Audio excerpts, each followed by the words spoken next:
For a while now, it feels like every smart home conversation has involved mmWave presence sensors. And don't get me wrong, they're fantastic.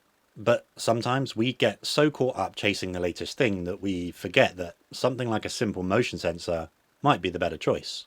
So today I'm taking a look at the new Sonoff SenseGuard Motion Gen 2, which Sonoff have kindly sent me free for review. And it's actually going to be replacing a sensor that has been sitting at the top of my stairs for a while now.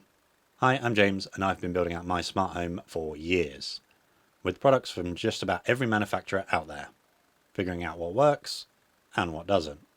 This is my upstairs hallway, or landing as we say here in the UK. It's a pretty transient space. Nobody hangs around here reading a book or watching TV. You walk through it, the lights come on, and when you leave, an automation turns them off. And for years I've had an Aqara motion sensor at the top of my landing doing exactly that job. But recently its battery has started dying. And of course I could just buy another pack of coin cell batteries to keep it going. But when Sonoff offered to send me one of these, it felt like the perfect opportunity to see if something else could finally take over. The SenseGuard Motion Gen 2 is a Zigbee 3.0 PIR motion sensor. So unlike all those fancy mmWave sensors, it's simply looking for movement.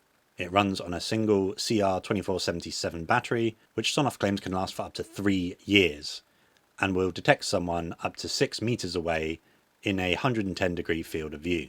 So it will work perfectly for automations like hallway lighting, stair lighting, cupboards and utility rooms, and security alerts.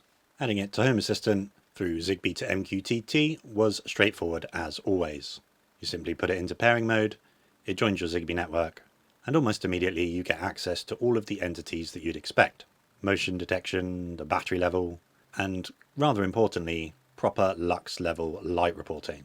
And in all honesty, that is one of the more interesting features on this device. Previous Sonoff sensors often just gave you a rough light or dark state. This one reports an actual lux value, and you can even calibrate it, and you can even do that from Zigbee to MQTT. And this means that I can make much smarter decisions about when the landing lights should come on and how bright. Instead of guessing whether it's dark enough, I can set a specific threshold and let Home Assistant decide.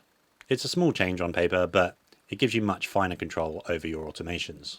And if you're someone who likes tweaking and optimizing things like I do, you'll definitely appreciate having a real lux measurement available. The other main improvement is the configurable motion timeout. See, by default, many PIR sensors are locked into whatever cooldown period the manufacturer chose, or at best a predefined set of times.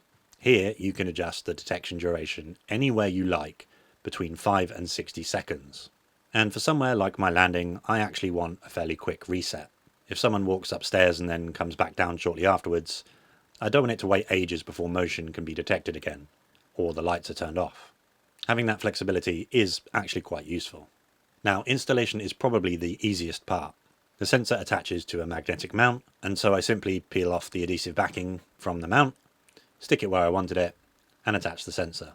Because the sensor itself is magnetic, it's very easy to adjust the angle afterwards if needed. No drilling, screws, or fuss needed. That is unless you really want to. Then there is a screw hole in the mount for you to place a screw through and mount it more securely. Now, this is where I think products like this are actually becoming more relevant. Because if you're here, you probably watch a lot of smart home YouTube. So you'd be forgiven for thinking that every room needs a mmWave presence sensor. But that's not really true. If you're trying to detect someone sitting still in an office, or watching TV in a living room, or even sleeping in a bedroom, then yes, presence detection is the thing to go for. But for somewhere like this landing, I don't need to know whether somebody is sat perfectly still. I just need to know whether somebody walked through. And PIR sensors are still really good at that, and in some cases better. They're cheaper, they're simpler, they are easier to install and position, they generally need less configuration to get up and running, and they don't have all of the tuning and zone setup that often comes with mmWave devices. So for transient spaces like mine, motion detection is often exactly the right tool for the job. And after a few days of using the SenseGuard Motion Gen 2, it has slotted into this role perfectly. The motion detection is fast, definitely notably quicker than a lot of my mmWave sensors. The lux sensor is a genuinely useful upgrade, and the adjustable timeout is really nice to have as well. And the mounting system makes installation incredibly simple. Is it the most exciting smart home product you'll buy this year? Probably not. But that's kind of the point. Sometimes the best smart home devices are the ones that quietly do a single job, they do it well, and they disappear into the background. And for a hallway, landing or corridor, that's exactly what this sensor is designed to do. If you would like to pick one up, the link will as always be down in the description below and on my website. And if you buy one using my link, I'll earn a small commission at no cost to you, so thanks for supporting the channel. If you've filled your house with mmWave sensors like I have, do let me know down in the comments whether you'd still consider using a traditional PIR sensor anywhere. And if you enjoyed this video, be sure to give it a like, subscribe for more like it, and as always remember, home is where the smart is.